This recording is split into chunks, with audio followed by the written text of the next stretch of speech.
If you've been with your partner for many years, there may come a point where you look at each other and think, we're fine, but we're not in love the way we used to be.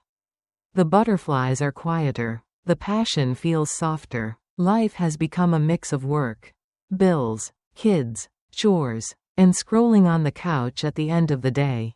You still care about each other, but sometimes it feels more like you're teammates or roommates, rather than lovers. If that's you, I want you to know, there's nothing broken or abnormal about your relationship. What you're experiencing is actually very common in long-term partnerships. And more importantly, falling back in love is absolutely possible. It doesn't start with forcing more romance or pretending to be who you were at 25. It starts with understanding what quietly goes wrong over time.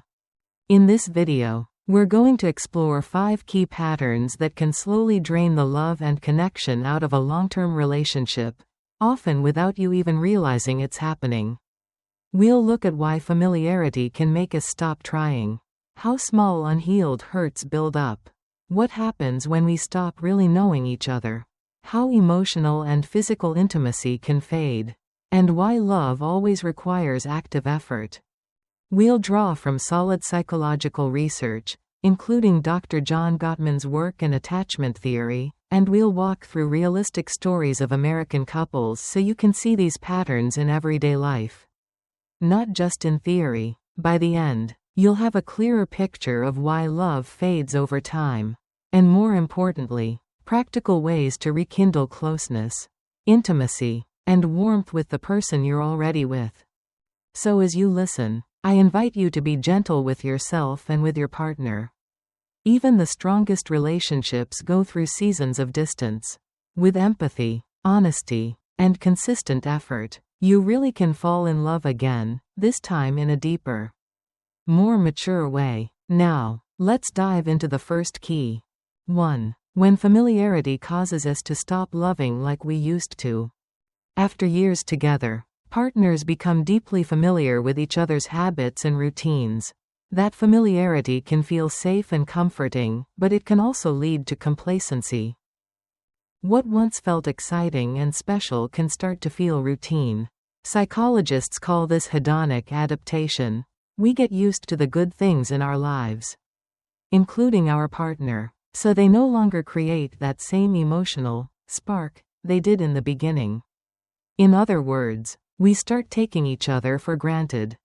Over time, the relationship can shift from, wow, I'm so lucky to have you, right pointing arrow, to right pointing arrow, you'll always be there, so I don't need to try as hard.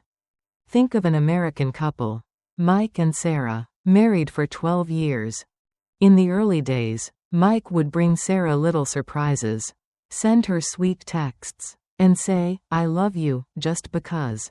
Sarah used to get dressed up for date nights, plan little adventures, and put real effort into their time together. Now, their evenings look very different.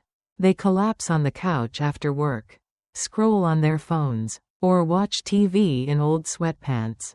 They can't remember the last time they went out on a real date. And, I love you, mostly happens out of habit, not intention. Nothing is dramatically wrong. There's no big betrayal or crisis. But quietly, both of them miss the way they used to love and dote on each other.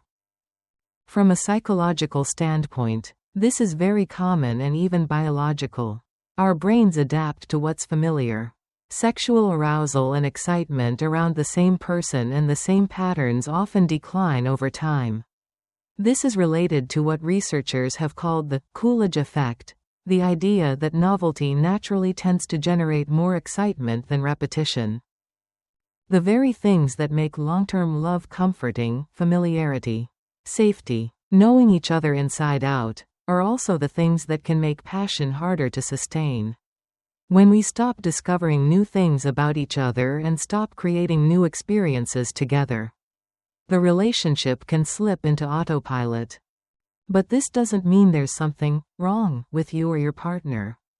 It just means you're human, and the relationship needs fresh energy and intentional care. So how can couples counteract the dulling effect of familiarity? Bring back novelty and curiosity. Studies consistently show that couples who engage in new, exciting, or challenging activities together report stronger feelings for each other. It doesn't have to be extreme. Trying a new restaurant, exploring a new town, or picking up a hobby together can inject fresh energy into the bond. Practice active appreciation. When we stop noticing what our partner brings into our life, we stop feeling grateful, and we stop feeling as happy in the relationship. Make it a habit to notice and name what you appreciate. Sarah, for example, could start texting Mike one thing she appreciates about him each day.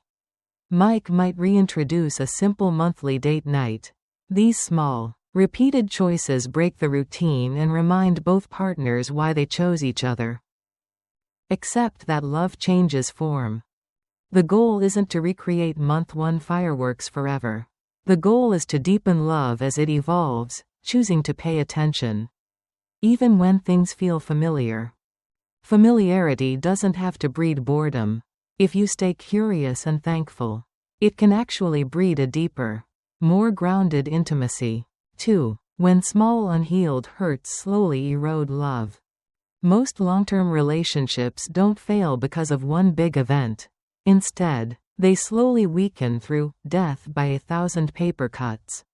Little disappointments, unresolved arguments, and small hurts that never really get talked through can quietly accumulate. On the surface, things may look normal, but underneath, resentment begins to grow. Maybe your wife still remembers that time you forgot your anniversary 3 years ago, even though she joked about it at the time. Or you still feel a sting because your husband didn't speak up when his mother criticized you at Thanksgiving. None of these moments alone seem big enough to break a marriage. But when they pile up, they can quietly erode love and trust. Take Jason and Marcia, an American couple in their late 30s. Whenever Jason was stressed from work, he'd make a snarky comment about Marcia overreacting or being too sensitive about something. Marcia would go quiet, swallow her feelings, and try to move on. She told herself, "He's just tired. It's not worth starting a fight."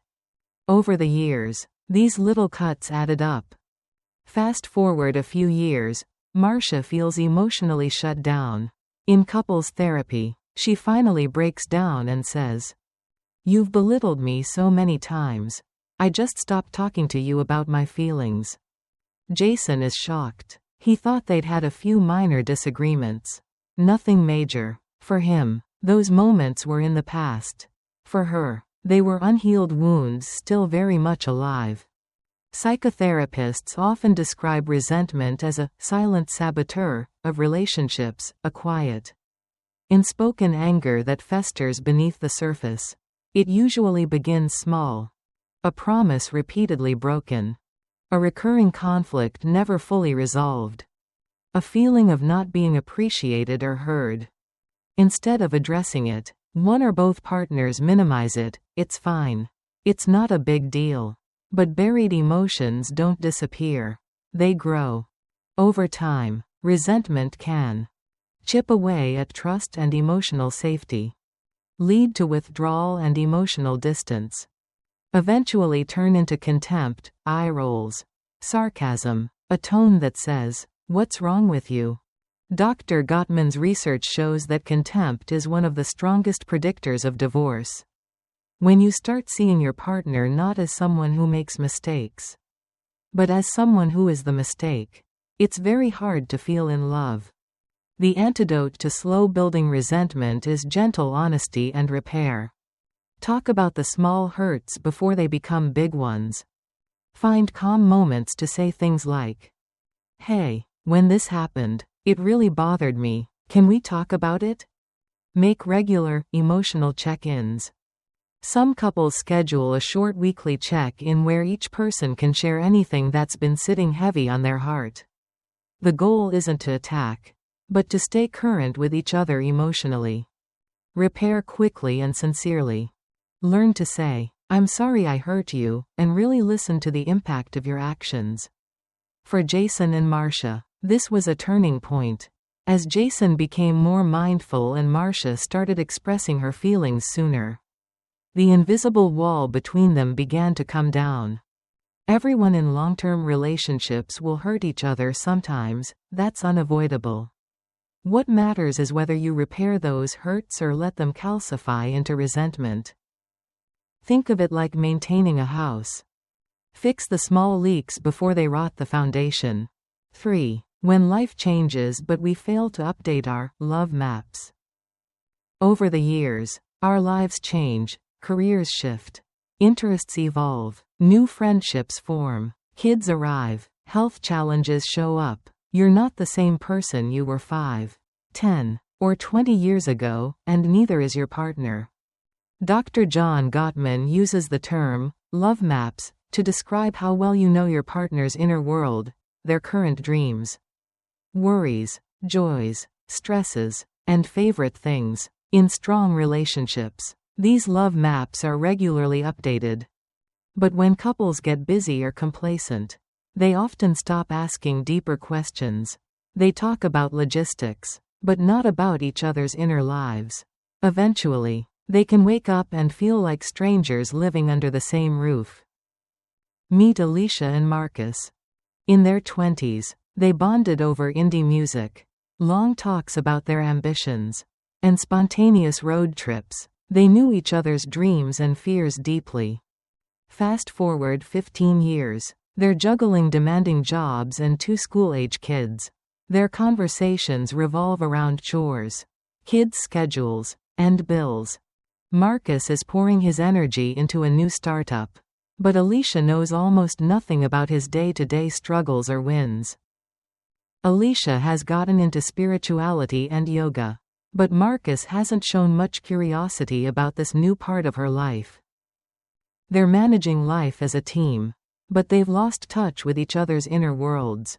When asked what the other person is most worried about right now, or what they're secretly dreaming about, they both stumble. Their love maps are out of date. Gottman's research shows that couples with rich, updated love maps have stronger relationships and deeper intimacy. Why? Because each partner feels known, seen, and understood. He compares it to a GPS, to navigate a city effectively. Your map needs to be updated. A decade-old map will get you lost. The same applies to relationships. If you're operating on who your spouse was 10 years ago, you will miss who they are today. Another real-life example from Gottman's work is Sandra and David.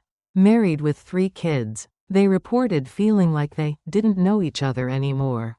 Life had become so hectic that their conversations shrank down to pure logistics.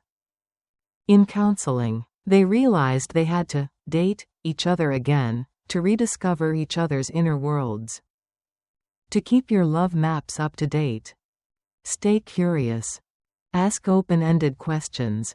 How are you really feeling about work these days? Is there anything you've been dreaming about lately? What's been stressing you out the most recently? Create small rituals of connection. This could be 15 minutes of talking before bed, a weekly coffee date, or a walk around the block where you both leave your phones at home. The ritual is less important than the message. Your inner world matters to me. Listen, don't just fix. When your partner shares, try to listen without jumping in to solve everything. Often, they just want to feel understood. When you keep your love maps current, you don't just stay together, you keep falling in love with who your partner is today, not just who they used to be. 4. When intimacy, both emotional and physical, breaks down. Long-term love has 2 key pillars. Emotional intimacy, feeling close, understood, and valued. Physical intimacy, affection, touch, sexuality. These 2 are deeply connected. When one fades, the other often does too. Many long-term couples reach a point where they stop having meaningful conversations. Their sex life becomes infrequent, mechanical, or disappears. They feel lonely inside the relationship, even if they're still functioning as a team. Imagine a couple who used to talk for hours and couldn't keep their hands off each other. Over time, stress, kids, work, and unresolved tensions creep in. They still live together, share responsibilities, and maybe even look fine on social media. But conversations become purely practical. Did you get the groceries? Did you pay the bill? They rarely cuddle or hold hands. One partner might feel rejected, the other pressured or misunderstood. They might try to fix it with an occasional big date night or vacation. But it never quite sticks. Deep down, both may feel emotionally alone. This is the reality for many American couples, and it's incredibly painful to feel so distant from someone who sleeps right next to you. Emotional intimacy is the glue that holds couples together through stress. It's built through trust, vulnerability, frequent positive, responsive interactions. Dr. Gottman talks about bids for connection, the small ways we reach out emotionally every day. It could be a sigh, a comment about your day, a joke, a look that says, "I need comfort right now." Partners can respond in 3 ways. Turn toward, respond with interest or care. Turn away, ignore. Turn against, respond with irritation or criticism. In long-term studies, couples who stayed happily married turned toward each other's bids around 86% of the time. Couples who eventually divorced did so only about 33% of the time. When bids are repeatedly ignored or dismissed, emotional intimacy erodes, and physical intimacy almost always follows. It's hard to want to be physically close to someone you feel emotionally invisible to. On the flip side, affectionate touch, like cuddling, holding hands, or hugging, releases oxytocin, often called the love hormone. This fosters bonding and trust. Couples who maintain regular affectionate touch often report stronger emotional bonds and higher satisfaction. Rebuilding intimacy means working on both emotional and physical connection. Start with the small emotional moments. Notice and respond to your partner's bids. When they start telling a story, listen. When they look upset, check in. When they make a joke, smile or laugh. These micro moments send the message, "I see you. I care." Reintroduce gentle, non-sexual touch. Hold hands during a movie. Hug a few seconds longer before leaving for work. Sit closer on the couch. These little gestures can soften the atmosphere and rebuild warmth. Have honest, kind conversations about your sex life. Instead of blame, use "we." I miss feeling close to you. How do you feel about our intimacy lately? This can open space for understanding. Maybe one partner feels stressed, unattractive, or rejected, and simply hasn't had the words to explain. Create time for connection. Put aside devices, reduce distractions, and schedule regular time just for the two of you, not to solve problems, but to connect, talk, and enjoy each other again. Intimacy doesn't come back all at once, but small, consistent efforts, emotionally and physically, can slowly melt the distance and bring back both closeness and passion. 5. When we forget that love requires active effort.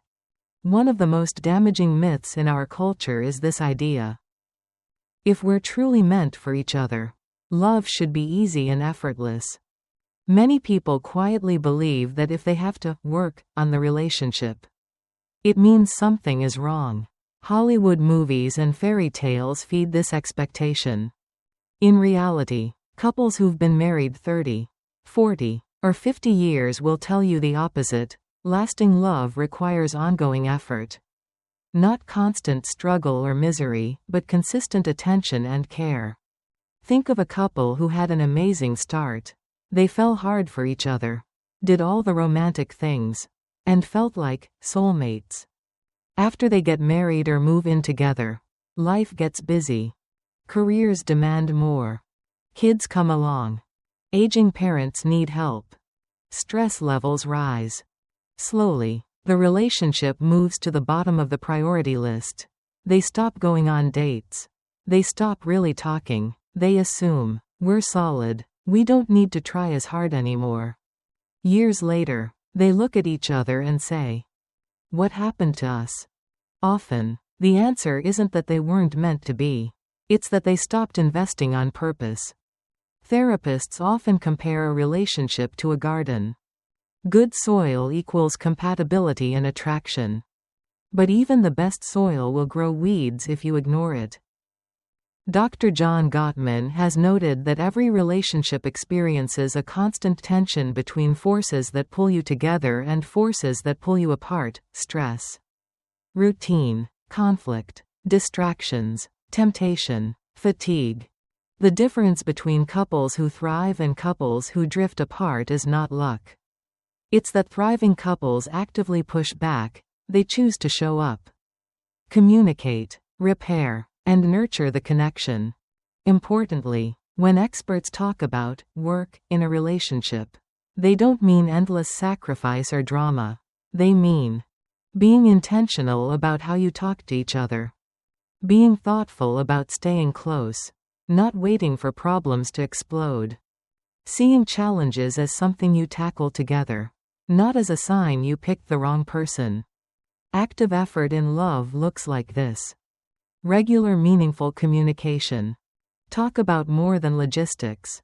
Ask about feelings, dreams, worries. Share what's really going on inside you. Daily kindness and appreciation. Say, thank you. Notice the small things your partner does. Express admiration and affection often. These are deposits in the emotional bank account of your relationship. Prioritizing quality time. Life in America can be busy and rushed. Put your relationship on the calendar. Date nights, walks, coffee together, sitting outside after dinner. Small, consistent moments matter more than occasional grand gestures. Growing together on purpose. Try new things as a couple. Learn, play, and create memories together. Keep updating those love maps. Facing conflict with a growth mindset. Instead of, we'll never fix this, try, we're allowed to learn how to handle this better. That might involve reading, doing exercises together, or seeking counseling when needed. Active effort doesn't mean the relationship is broken. It means you value it enough to take care of it. And this work should be mutual. It's not one person carrying everything. When both partners choose each other in small ways every day, the relationship becomes stronger, safer, and more loving over time. Conclusion. Falling out of love after years together doesn't have to be the end of the story. As we've explored, there are 5 common patterns that quietly undermine long-term relationships. Familiarity leading to complacency. Small unhealed hurts building into resentment. Failing to update our love maps as life changes. The breakdown of emotional and physical intimacy. Forgetting that love requires active, ongoing effort. The hopeful news is that every one of these patterns can be changed. You can bring back novelty and appreciation to counter routine. You can heal old hurts through honest conversations and sincere repair. You can rediscover each other's inner worlds and update your love maps. You can nurture emotional and physical closeness with small, daily efforts. And you can remember that love is not just a feeling, it's a series of choices and actions. If you're watching this and feel like your relationship has lost its shine, please don't give up on it too quickly. The ebb and flow of feelings is normal. With empathy, communication, and consistent effort, love can be rekindled, often into a deeper, more mature, and more resilient form than the early infatuation. In a lifelong partnership, every stage of love looks a little different. The early fireworks are beautiful, but so is the quiet warmth of 2 people who truly know each other and still choose each other. The scars from past hurts can become part of a stronger bond after healing and forgiveness. Everyday moments, making coffee, Doing school drop-offs, folding laundry together, can become chances for affection, humor, and connection. It's never too late to fall in love again with the person you're already with. If this video spoke to you or gave you something to think about in your own relationship, thank you so much for watching. If you found it helpful, please like this video, share it with someone who might need it, and subscribe to the channel for more honest, research-based conversations about love, marriage, and long-term relationships. You're not alone in this. And your love story is still being written. Yellow Heart.